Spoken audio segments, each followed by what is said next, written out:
Yo, oh, what's going on? It is 1 p.m. here in Crystal Lake, Illinois. It means it's time for another live stream. Today is Monday, October 27th, 2025.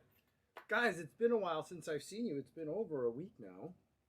But I was in France for the last two live streams. I got there Monday morning and I left Thursday afternoon. So that was the two live streams that I missed last time. But I came back with some stories, a lot of stuff, and then some other packages did arrive. Some things that I bought, some things that I knew were coming, and some things that I don't know what they are, and hopefully they're not under embargo as we unbox them today. So we got a lot to get to today, and then I have another call scheduled for right after a live stream today, so we got to get to it, and I already started late, so let's get into it.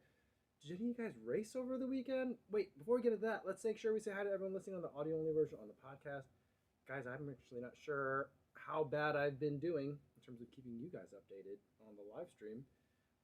But if you're hearing this, that means you've caught up. Welcome back. And I hope you're enjoying this nice fall weather. I had a lovely run today. I could see my breath as I ran. And I ran in shorts and a t-shirt. I probably could have used some thin clothes. And hopefully you're enjoying that same chilliness. And then the running is treating you well. And everyone else watching this later but not live, welcome to the #1 drive time radio show on the internet. Hopefully your evening is going smoothly. Maybe you've just watched the almost hour-long episode 1 of the Chasing Ghosts series that I just dropped on the regular YouTube channel, and now you're here for more. All right, let's see who's here. Tracy Smith says, "Hi all, I'm super excited for this episode. My husband is doing the full in Annecy in April, and I'm doing the half." Well, that's super cool. Let me tell you what. First thing I did not know is that Annecy is really close to Geneva, and therefore kind of close to Chamonix as well. I didn't, maybe stereotypical American shortcoming here, but I did not know that geography-wise. So I flew into Geneva, and they were like, and a car's going to pick you up and take you to Annecy. And I was like, I didn't even, I mean, again, my fault. I didn't even bother to look how far it was. I had some weird layovers in Geneva over the years, and so I'm very familiar with the airport. And then I get picked up, and we're leaving the airport, and I see a sign that says Annecy in like 29 kilometers or something like that, 39 kilometers. So it's really close. And as you'd expect from that, that means that like the geography is very similar. And it reminded me a lot of Geneva, like a smaller version of Geneva. Gorgeous lake, mountains all around it. Very quaint European kind of like town that surrounds it. It was gorgeous there. Mark says, "Hi everyone, good luck to everyone running New York this weekend. So jealous, ran 23, had a ball. Don't sleep on the rollers in Central Park though." I was listening today to the, it was a really great episode of the Coffee Club podcast when they're interviewing Joe Klecker as he's getting ready to run his marathon debut in New York. And someone asked the question of what's your favorite part of the course. And he hasn't raced it obviously yet, but he's been in town to support Helen O'Beary. He has raced in New York in various capacities before, and he also apparently ran the course. And so he said that the part that he's looking forward to racing the most is like mile 1, Verrazano Bridge, which I was like, that's an interesting answer. I think my favorite part of the course was actually going up the Queensboro Bridge. It got real quiet. It was just me and everyone else. Beautiful views of New York from the bridge. And so I think that was my favorite part. All right. Anyone else racing? AJ said he's got second at Canyon Lanes Ultras Marathon 4:18. There was a big scandal though. All right, AJ, you're gonna have to explain that to us a little bit more. And Cosmo Pineapple Michael says 12 days to Indy. Marathon training has been going great. Oh, that's awesome to hear. I'm going to be very. I'm going to have a lot of FOMO over the next couple of weeks. I mean, I know I got my own stuff going on, but everyone going to New York this week. I mean, I have been already because people are planning stuff for TRE way far ahead of time, and I'm not going this year.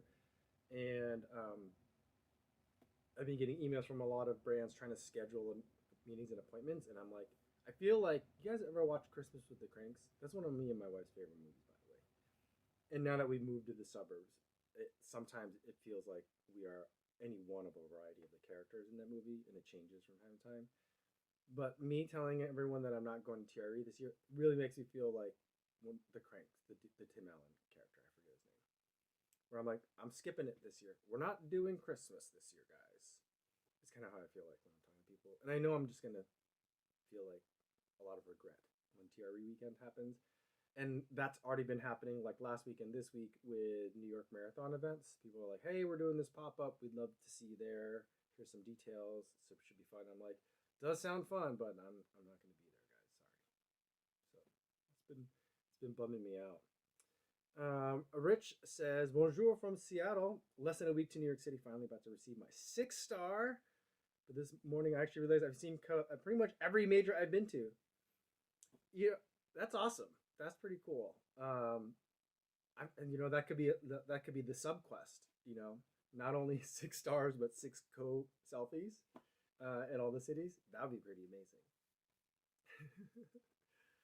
All right. Let's see. Michael G says, hi all, first time on the live. Welcome, Michael. Hopefully you are having a good day out there today. I like the dog that you got in your picture over here. It's nice. Daniel Burton says, I took 6th in my age group 2 weeks in Riverside, California, 65, 69 age group. That's awesome. Congratulations, Daniel. I just found the button. AJ, sorry, I couldn't find the button for you. This is an extended applause session for the both of you guys. Great job on those races. Okay. Ooh, here's more on the scandal that AJ was talking about. So after the race, 2 50K runners dropped down to the marathon distance, I guess, and the race director gave them first and second place. It screwed me and the winner over. One was a well-known professional runner who likely got in for free. Oh, that's very strange. I've never heard of that before. Usually you have to make the election beforehand. And then,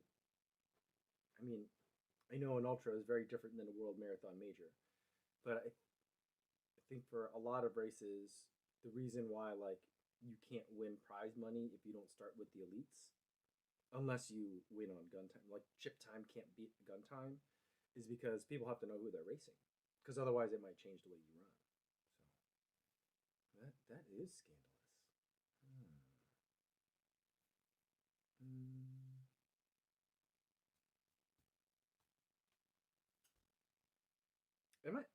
Is there no audio? Okay. Are you guys hearing me or not? Maestro says Co has a cold, it isn't the mic. So I do have a cold. Let me double check the audio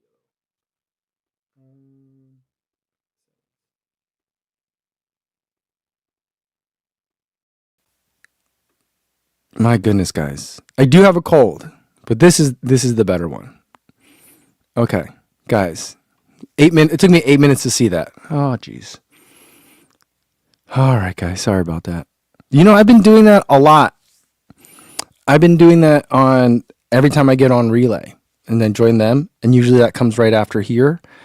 And then it's like, guys, I just used this microphone and I just hopped onto another call and then the mic changed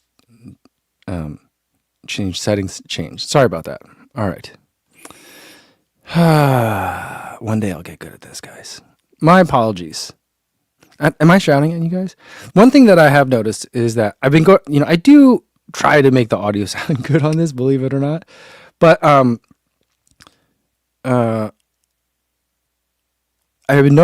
made a tweak to the settings a little while ago, and then I went back to listen to the recordings of it, like watching it on YouTube later, but not live.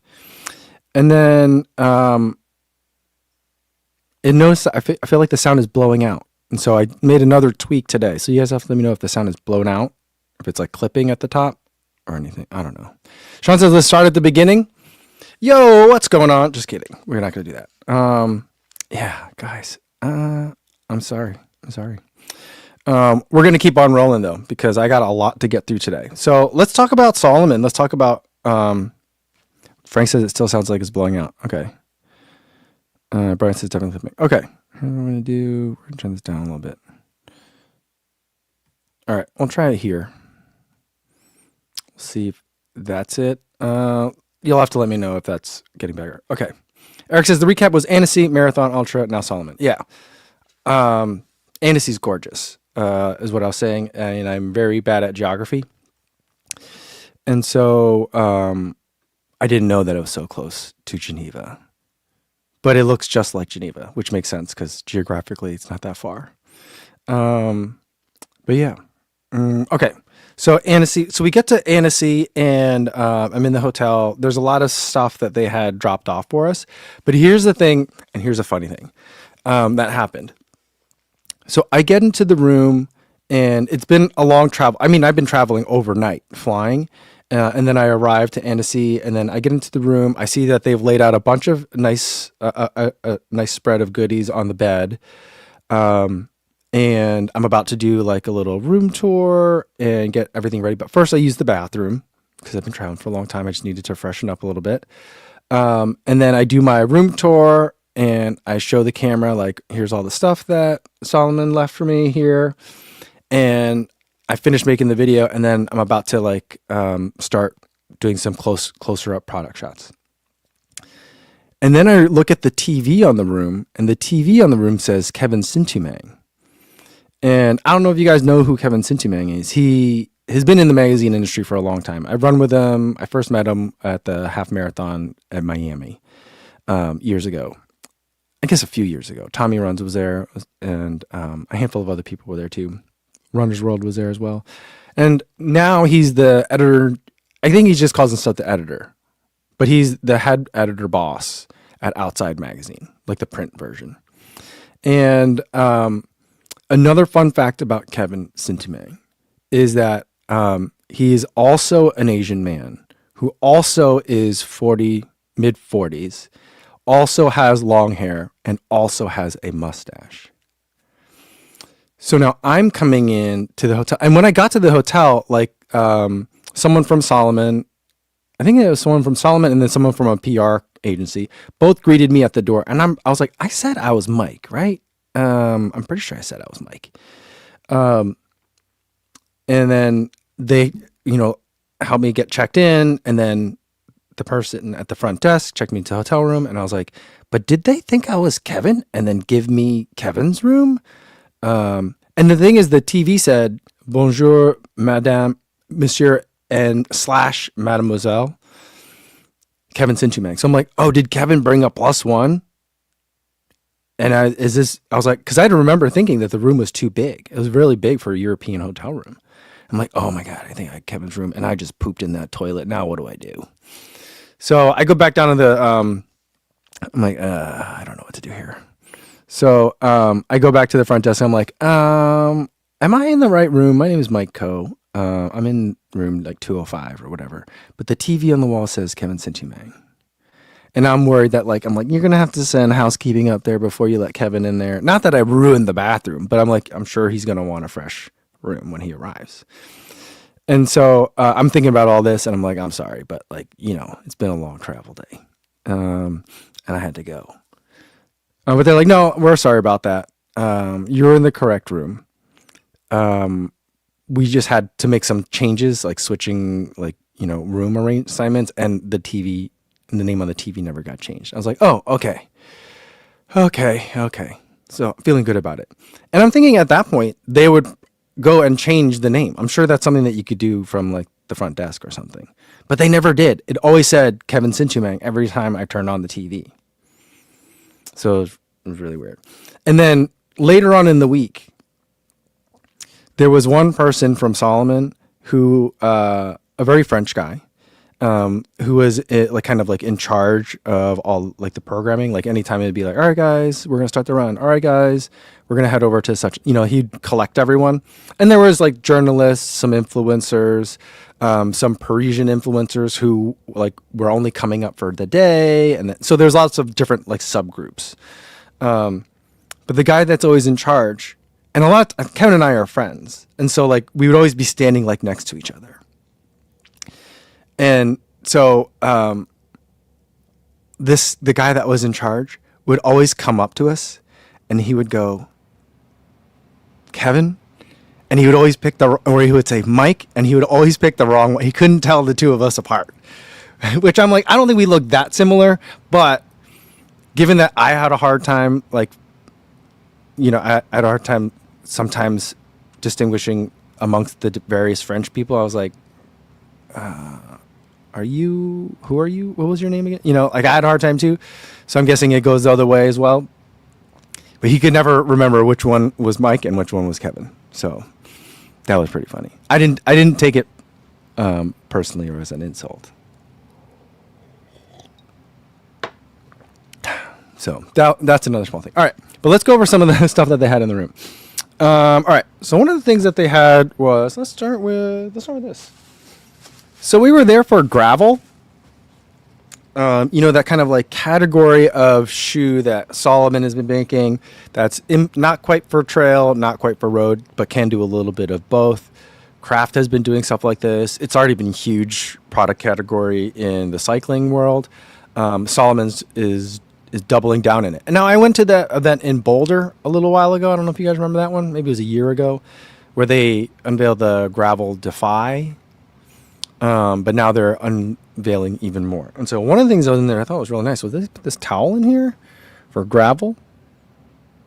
And one of the questions that I did not get answered, I only asked one person. I suppose I could dig further. But I asked like one PR person. Like, why is all the Salomon gravel stuff spelled out gravel when the shoes are all GRVL? And the PR person that I talked to was like, I don't know.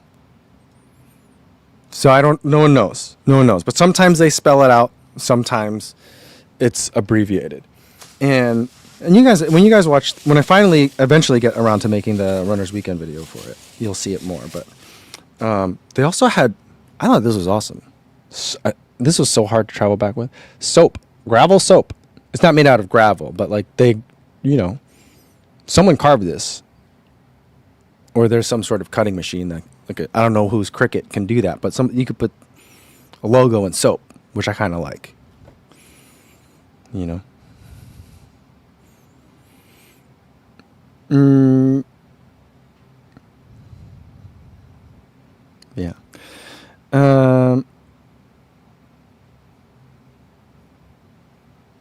Yeah, and Adam says, so gravel shoes are a shoe that's not really great for either road or trail.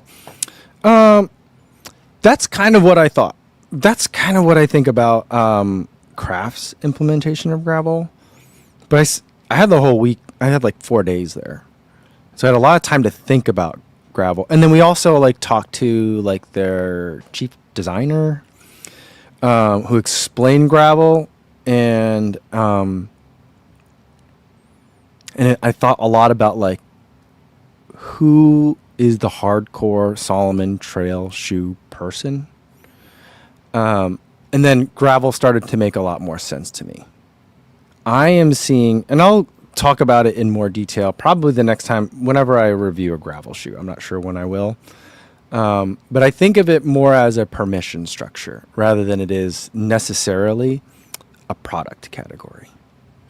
And the way that what I mean by that is like, remember how Asics shoes used to have a lot of gel and truss stick systems, and I didn't like them. And then they started making the Nimbus Light. And then they started playing around with different foams and getting rid of gel and playing with some new materials and uppers. And then they started also experimenting with different midsole foams. It was a permission structure for them to do something that wouldn't panic their existing customer base and invite in some new ones. I think the same thing with like the Brooks Max shoes. It's a permission structure. And so like people that love their Brooks Ghosts and their Adrenalines can see these other shoes exist and be like, oh, they're Max shoes, so maybe that's why I don't like them. But my shoes are still fine. and it allows a brand to bring in new customers without panicking the existing customer base. I really think that's what Salomon's doing with gravel, and I think that is going to be the key for that to be successful.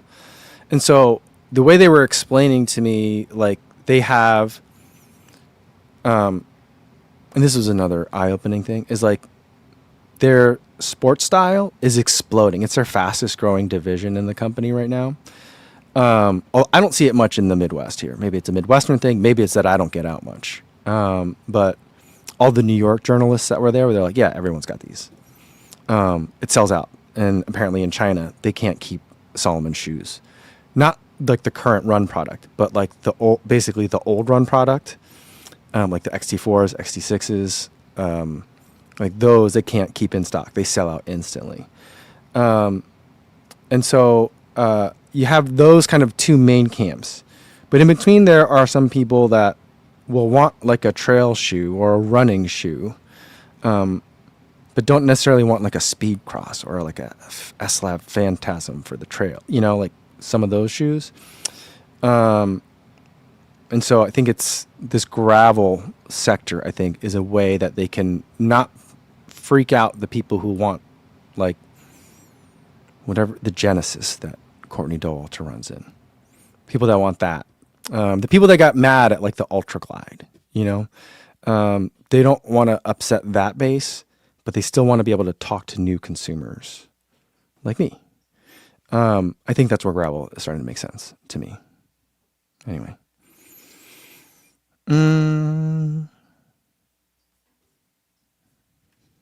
Sean says, I love the Nimbus Light. Nimbus Light was great. Nimbus Light 3, I remember that shoe. That was awesome. I love the upper, the color. That's awesome. Eric says, I honestly think the gravel shoes are great travel shoes, though. I'll die on that hill. It's not a big hill. Yeah. And so one of the shoes that they gave me that was in the room when I arrived was this, which is the Aeroblaze 3 gravel with Gore-Tex. So two things that I appreciate about that is, well, I guess one thing. The one thing that I really appreciate about it is, as far as I know, this is the first Aeroblaze gravel, but they still call it Aeroblaze 3 gravel, letting you know that it's a gravel variant of the Aeroblaze 3. If this were New Balance, this would be the Aeroblaze gravel version 1. You know what I mean? So it makes more sense to me to let you know that this is the gravel and Gore-Tex variant of the Aeroblaze 3. Now, I happen to have brought the Aeroblaze 3 with me to Annecy, and I ran 10 miles around Lake Annecy in it. And it was really nice. I think, and I really like that shoe, but for my preferences as someone who likes a little bit squishier of a shoe, I like the Aeroblaze 3 gravel on roads too, even more than I like the Aeroblaze 3, which is weird to me because there's so much more rubber on this. I guess there's not so much more, but there's a lot more rubber on the outsole, and for me, generally, more rubber equals less fun. But it feels like there's a little bit more foam in the forefoot than in the Aeroblaze 3 road. And now that we're in like fall, the Gore-Tex is going to be helpful. And I feel like for me, on a lot of the trails that I run, this is as much trail shoe as I need. And I think for most people that run on trails, it's probably enough. So that's why I feel like they could really reach a whole new customer base with this gravel line. All right.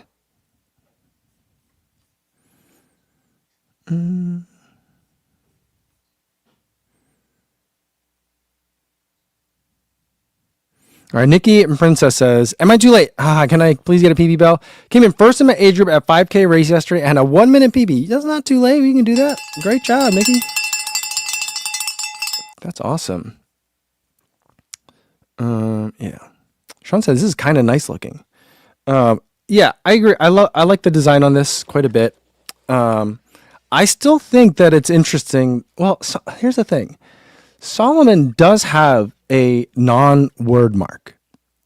There's a Salomon logo. It's kind of like a S in a oval, right? You know what I mean? Have you seen that before? It's on. I have a pair of the casual shoes that I wore the other day. It's in there. It's on that. And I've seen it around the Annecy headquarters. But on their running shoes, they never no, don't use the Salomon word mark. And I think that's really weird. And so what ends up happening is you have these, which I feel like I associate this with, and maybe this is just my unique experience or maybe idiosyncratic experience with Salomon. I associate this pattern with like the Sense Ride. But it's not a logo, right? This is the logo, the word Salomon. But I think that, I don't know, maybe they don't like the way it looks on the side of their running shoes. I don't know.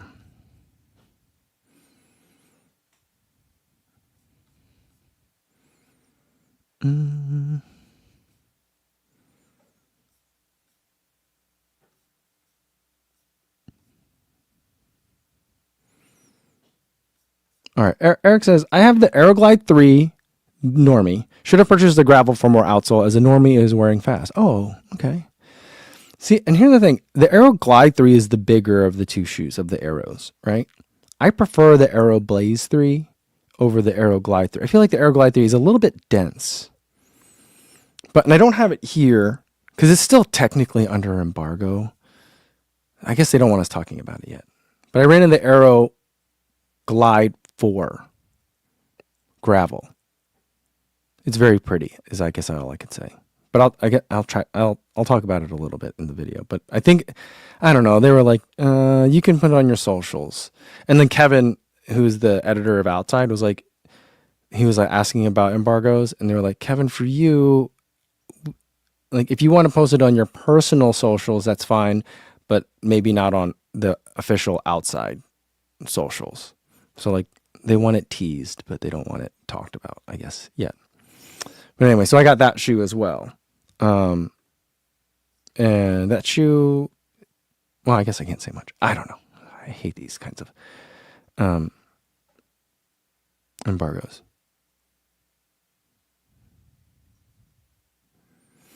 Adam says, gravel does not equal trail. To be considered trail in terms of running, it has to have some technical difficulty, rocks, roots, etc., and or elevation gain and loss. Yeah. Sure. I hear what you're saying, Adam. But I think that the kind of person that likes to make that distinction is the kind of person that they made gravel for. So that way we can have our own sandbox and you can have your sandbox. You know what I'm saying? And so like, yeah, I think there are people that get really, and I understand that there are differences and words matter. Believe me, I'm a person that thinks that words matter. But I think that like people get very sensitive about expanding a customer base in the trails. And I think that Salomon's had a hard time with that. Like I think like the Thundercross was an attempt at that. I think the Ultra Glide has been an attempt at that. And I think that like the Salomon base doesn't like that attempt. And so I'm hoping that the gravel, and maybe that's why the shoes say gravel GRVL, because it's not about the literal definition of gravel versus trail, you know? So that's kind of what I'm seeing of it. Gravel is a permission structure, not a surface or an elevation profile, you know? All right. Also, other stuff that they gave us, they gave us a lot of apparel, which you'll see in the video. It's in the wash now, so I don't have it down here. And they did give me a pair of these as well, Open Run Pro 2s, which my manager has been like, hey, will you try these? Because Shokz really wants to work with you. And I'm like, I want to work with Shokz too, but I don't need them to send me those because I just generally don't like this style of earbud. But I will try these. We'll get them opened up. I'm not going to open them up here, but I will open these up. I'll get them tried on for a run, see how they go. It's been a while since I've tried this kind. I've been using the other Shokz, which I like those just fine. And so, yeah, so we'll do this. And then after I use them, I don't anticipate that I'm going to love these, but we'll try it. We'll give it a fair shot. And then I think I'm probably giving my daughter likes Shokz, so like this kind of Shokz. So it'll probably either be hers or maybe my wife's at that point. But I think that was most of the stuff that Salomon dropped off for us in the room. Maestro says, like, I think you guys haven't seen that Salomon trail shoes are used as usual shoes in Europe by millennials. Yeah, I mean, yeah. It's here's the whole reason I went on this Salomon trip, and I've been trying to not go on trips. I'm not going to New York this year. I'm not going to TRE this year. I'm trying to stay home more so I can actually train and get ready for Valencia. But the whole reason I went is because, like, with Gorpcore becoming a thing, like Salomon shoes, like their old race product has been getting like recolored and rebadged and turned into sports style. And it's been very popular. And I feel like as much as like Salomon is pushing good numbers and selling out a lot of these units, I don't feel like they're really stepped up to the moment. And maybe that's intentional, maybe that's accidental, maybe that's a shortcoming. And I wanted to go see, like, what are they doing to respond to, like, the desire to have more of both a fashion side of Salomon and also a casual side of Salomon. Because all of their apparel is still very technical, you know? And so, like, I know that people are wearing Salomon shoes very casually. But, like, is there apparel to go with it is one of the things that I wanted to think about.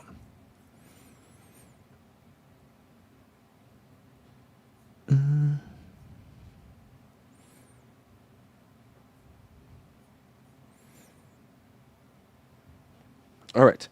I'm going to get through some boxes because I have so many boxes here, and I got to make some room here.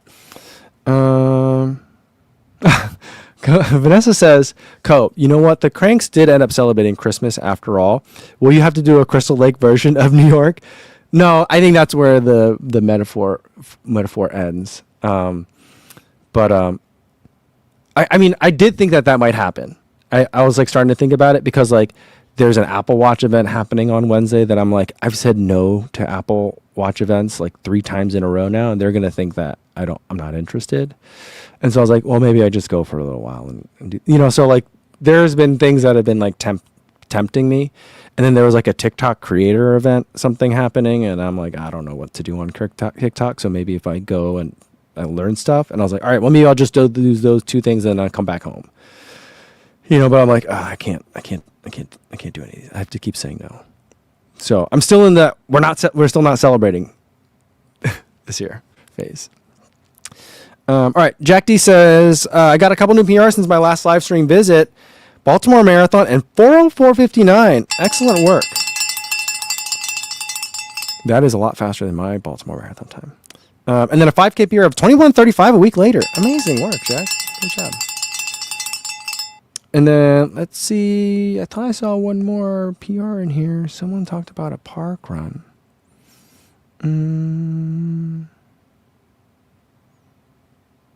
All right, Gino DG. This is what I saw. Not what I saw, but here's more from Gino. Gino says, jumping in on the 1-minute PB train, ran the Detroit International Half last week. Such a fun course. Plus, I got to meet Tommy Runs mid-race. Congratulations on the PB. If you saw Tommy, you must have been going real fast. Amazing. And then, no, I already did that one. And then Paul Pollock said, there's 3 PBs to talk about. My wife, my son, and I hit a completely flat sea-level park run on Saturday, and everything went according to plan. Bell, bell, bell. Love it, Paul. Good job. Great job, fam. All right. Let's do some packages.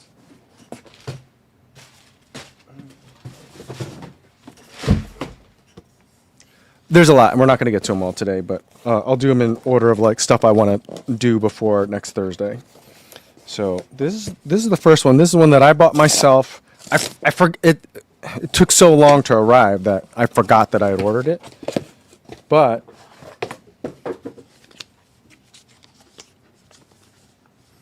I got this, guys, a black box. It is the Oakley Meta glasses. So let's get them opened up. I feel like These days, like, unboxings are getting a little bit wild, you know.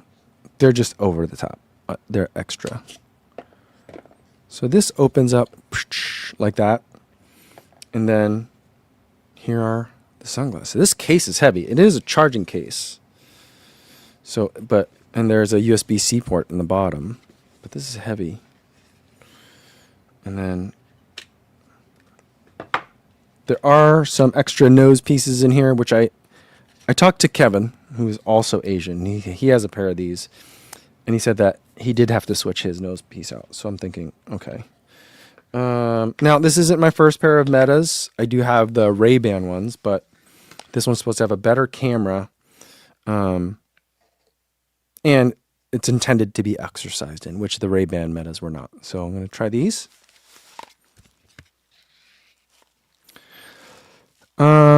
Yeah, I don't think these look great on me. But generally, Oakleys do not look good on me. Back like the Gorpcore Oakleys, oh, that was a blight on my existence in the late 90s when that first came around the first time, because they did not look great on me, even though I wanted a pair. Yeah, but here they go. Maybe it'll look better in the hat when I'm running and stuff like that. So we'll see. Erickson thinks they look pretty sharp. I don't know. They're heavier than I was expecting. I mean, they sit on the face fine, but it feels like a lot on here. But they're not moving, so okay. Frank says it's better than some of the other ones you modeled. Okay. All right. Gino DG says I look like RoboCop. Adam says I'll be back. All right. Well, we'll get these charged up, yeah, I'm excited to play around with those. I was very happy for Hella that he got to be as part of like the promotional like team for that. I was like, oh man, awesome work, Hella. So that's cool. So those are those. Then let's do these. I think we've already looked at these, but they came in the wrong size, if this is what I think it is. So hopefully this is just the correct size of the Rocket X3s.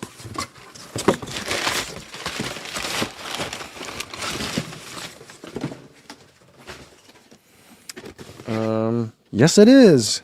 This time it is in a US men's 9, which is what I needed. Last time they sent it to me in a US men's 8. I tried it on just to see maybe I can make this work. I don't want to be a problem. I could not get my foot in. I could get my foot in there, but it was tight. It wouldn't have been runnable. And it would have affected my review, I think. And so I wanted to give it a fair shot. Here it is, Rocket X3. It looks very pretty. Looks very much like the Cielo X1 2.0 in my mind. I feel like the silhouettes are very similar to the point where I'm a little bit confused. Cielo X1 1.0 had a very different point of view than the Rocket X. And so that made sense to me. But now these two look very similar. We got a swooping carbon fiber plate in here. Outsole looks pretty similar as last time. It looks like there's two different kinds of foam in here. I don't know if it's just they made one shiny and one not, or what. I'll have to look at the tech sheet, or maybe some of you guys know.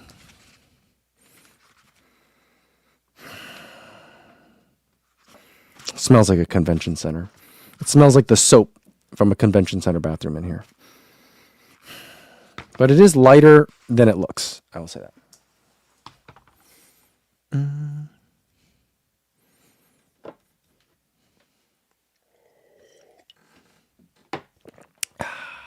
All right, let's see what else we got here. This next one I just want to get to because I'm running low on gels, which is what happens during marathon training. Now, here's the thing. So I just interviewed, and this interview isn't out yet. I'm still waiting for Brandon to finish the edit. But I interviewed Dakota Pompain, and I was asking her, like, as she trains in the summer, what does she do nutrition and hydration wise? And she said for nutrition, on an easy run, even if it's up to like 10 or 15 miles, she will not bring a gel or anything with her. And I was like, why not? She's like, well, you need to teach your body at some point to start burning fats and other fuels. So like, you can't always rely on the sugars. I'm like, can't you? I'm like, I'm not going to try to tell you how to train different, but. And then today I was listening to the Joe Klecker interview on Coffee Club, and he's like, I think history is going to look back at this time and tell us that we all were still under fueling. So it's just two very different perspectives. But I'm more on the like, I don't know, just keep throwing sugar down there, see what happens. Camp. So here's stuff that I bought with my own money. Frank says gels for easy runs is crazy. I've been using, well, I haven't been now that it's cooled off, but in the summer I was bringing gel. I was doing 50 grams of sugar per hour for easy runs. Mainly because I just wanted some liquid because I was so thirsty, All right. I've got myself a refill on the creatine that I've been taking. To be honest, I don't know if it helps or not. But it tastes good and it makes me drink at least one more cup of water a day. So I'm about 2/3 of the way through my other container. So I figured I'd just get another one while I was ordering stuff from the feed. Oh, I forgot that I ordered this. Goo Roctane branch chain amino acid capsules. Now, I think it was Noon that had a recovery drink that had branch chain amino acids in it. It was like a lemonade flavor. And I don't know if it was a lemonade flavor or what, but I would drink it after my runs. Or I don't know if it was the BCAAs that my body was responding to. But it got to the point where like towards the end of runs, my body would start craving that lemonade after the run. And so I was like, I don't know, maybe my body likes branch chain amino acids. So I bought some of these.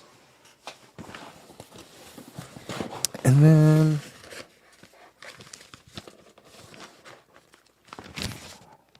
a newspaper.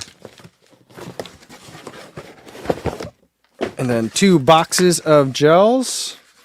They are both Precision Fuel, the 30 gram carb mix. And so there's these. There's 30 grams of fuel without caffeine, and then I've got a box with caffeine because I've been really liking these. 30 grams of sugar. No sodium though. That's the only thing I don't like about these. I wish there was some sodium in here, but that's what you're getting. And then this has 100 milligrams of caffeine, which is kind of a lot of caffeine in a gel, So there. And that's it from the feed. Mark Meyer says, I haven't watched that interview, but 175 grams per hour made my jaw drop when I saw that. Yeah, I mean, he's been taking in a lot. He says that for his bottles for New York, they get 7 bottles, and he's going to put 400 mils of fluid in each one. And it's like 55 grams of sugar. That is a lot of liquid. He's going to take almost 3 liters of liquid in over the course of the race. I'm like, he said he's been training his gut. He said that he would go to the track, chug a bottle, and start a track workout. And his coach Laura Thweet would be like, "What are you doing?" But he didn't vomit, so I'm like, okay.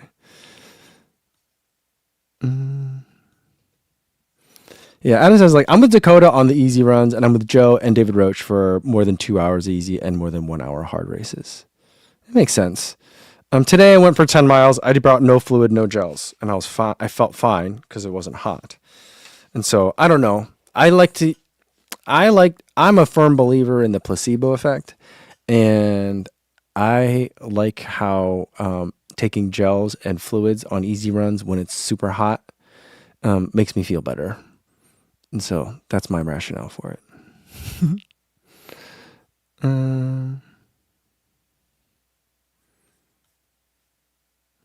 Yeah, Mark says, at a certain point, he's going to need to pee.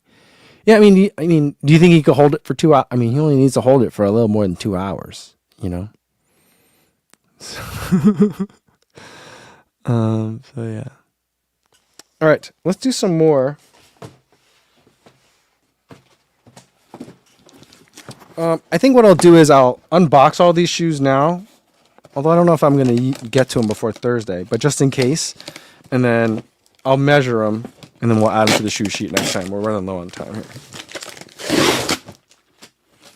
Now, this one is from Adidas. I don't know if I can show this to you yet.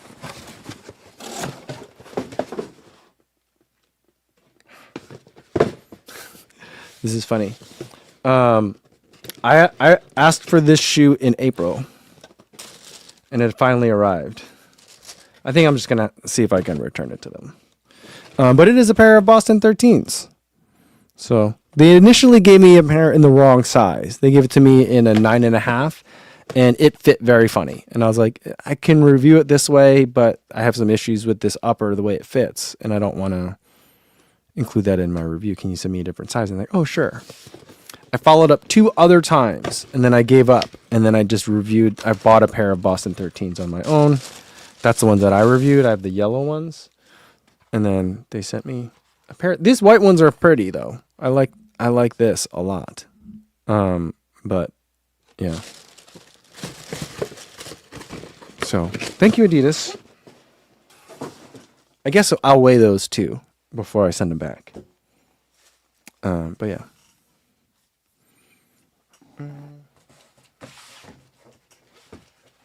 And then this one could be under embargo. I'm not sure. I'll have to see.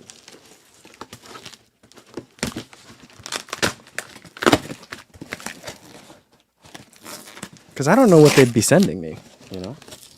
New Balance is very sporadic and weird on what they do send me. Oh, I think this is already out. I'm pretty sure I've seen people do reviews on these already, too. Let me just look it up real quick.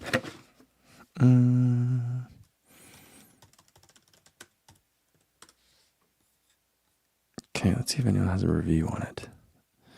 Okay, yeah. Full review from Believe in the Run, already up. Okay, so we're good. This is a shoe that I would normally have been very excited with, but with the way that New Balance seems to have been changing their Fresh Foam X shoes, I'm not sure, but this is the Fresh Foam More version 6. There is a lot of shoe here, and gray is not my favorite color for uppers, but I love the Fresh Foam More versions 3 and 4. I think I tried version 2. I know I didn't try version 1. 5 I did not love. I felt like it got very girded. I felt like it was very stabilized. But this one passes the Charmin test. Feels nice. So this could be the perfect shoe that I've been looking for. I need some recovery run shoes. This doesn't smell like anything. Maybe a faint new car smell. I also kind of have a cold, so that might be affecting my ability to smell things right now. But a light amount of padding through here, a lot on the sides of the shoe, and then a decent amount in the back. There's a nice heel cup back here, pretty firm.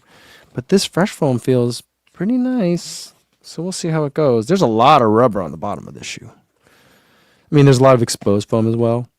I wish they would have carved this out a little bit more. But anyway, we'll see how it feels when I run in it.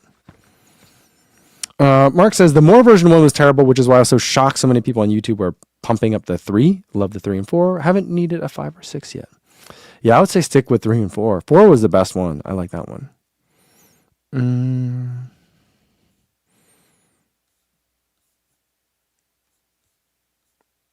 D0 Aperture says, somehow I'm one of the few people who gets a huge bounce along with the squish for the 1080s. Everyone else I've talked to feels like they're running in sand. Yeah, I feel like it's the new 1080s, the latest one, I did not like. I liked the one before that. But I'm hoping that, I don't know. I have a feeling that analogous change will be happening in the 6, that I will not like it as much as I didn't like the 5, but I'm hoping that I'm very pleasantly surprised. So we'll have to see. We'll have to see. Frank says it looks like a nurse's shoe. Yeah, it kind of does. I don't think a lot of nurses would wear shoes with like a splash of red on it, though. Maybe they would. I don't know. I guess it could depend on the nursing department. You know. Super is here. Says, "Yo, what's going on? Glad I can make it for the end of the live stream. I'm excited to watch the new Valencia series, Co. I'm excited for it too. I'm nervous. You know, I'm hoping that times improve. I'm worried that I'm doing too much or not enough. But that's all part of the process, I guess. But yeah. So I posted about the new training series on Threads the other day. And, you know, the whole premise is, you know, it's been a few years, and it's not like it's been 10 years since my last PB, you know, in the marathon. It's been like 2.5. But I also feel like, there's been a tipping point, or I've crossed over a barrier where I just don't know if I can run anywhere near that fast anymore. And I'm not saying that I can't run anymore, you know, or that I don't have fun races and fun racing and rewarding running ahead of me. But I'm like, I just don't know if I could get that fast again. And people are, I think, trying to be very like supportive and helpful and be like, lots of people run sub 3s in their 50s and 60s. And I'm like, they probably started faster than me. And anyway, so it's just like, it's not, you know, people are like, oh, you're not that old. Which I'm not. But you know, it's I guess a more nuanced point that I'm trying to make with that.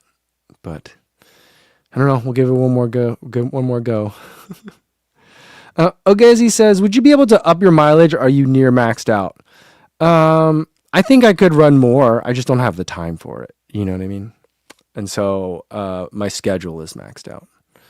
And so already I'm behind on everything, personally and professionally. You know, so it's like I'm at a limit. I'm at a functional limit. You know, theoretically I have more, but you know, functionally, in practice, I'm at a max, I think. Oh, okay. He wants to know if I can tell us anything about the Glycerin Max 2. I don't know anything about it.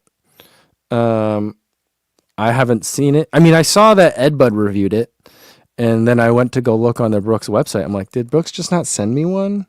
So sometimes I get stuff directly from Brooks, and when I get stuff directly from Brooks, they send it to me very quickly. Even if I ask for weird stuff, like I asked for like the launch, and they were like, yeah. And then like in 2 days I had the launch. But other times Brooks will like subcontract or contract out their shoe seating on certain models to a PR agency. And that particular PR agency always takes forever. I'm still waiting on a pair of Ghost 17s from them. And I followed up multiple times. You know what I mean? So it's just like, at a certain point, you're just like, all right, I'll just go buy it.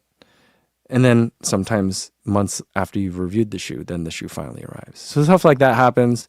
So I tried to go buy some Glycerin Max 2s to see if I could test them out, but they're not here yet. Not in the US anyway.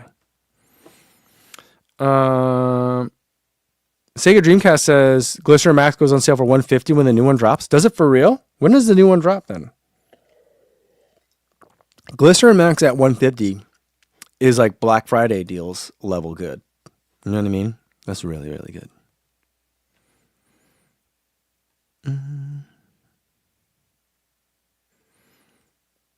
Eric says, I bet Adam would love it if you asked for a Ghost 17 trail. Do they make that? I don't think they make that, do they? I don't think that they do. A gravel version of it, maybe? No, I don't think that they do. Frank says the Discord just hit 1 year of drinking workout Wednesdays. That's amazing, guys. Good job. I love that.